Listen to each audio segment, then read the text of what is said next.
तुझी सगळ्यात मोठी चूक काय माहितीये? ही तुझी विचार करण्याची पद्धत. आता ती कशी ते शांतपणे ऐक. निव्वळ द्रव्याचा विचार करू नकोस, त्यामुळे ते तुझ्या वाचून अधिक दूर जाईल. तू एकदा का विचार करायला लागलास की सर्वात आधी नकारात्मक विचार करतोस.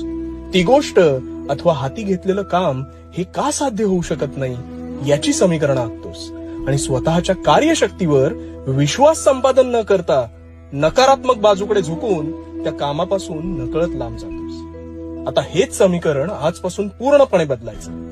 ते कसं? तर तुझ्या अंतरात्म्याचा आवाज कधीही लोप पावू देऊ नकोस, कारण तो तुला जितकं जाणतो तितकं ह्या जगात कुणीच जाणत नाही.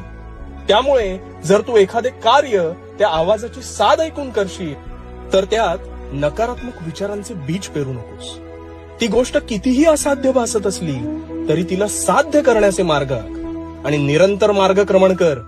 तुझ्या नकळत तुला हवं असलेलं सर्व काही प्राप्त होईल आणि तुला ह्या जगातली कुठलीच ताकद ते मिळण्या वाचून रोखू शकणार नाही.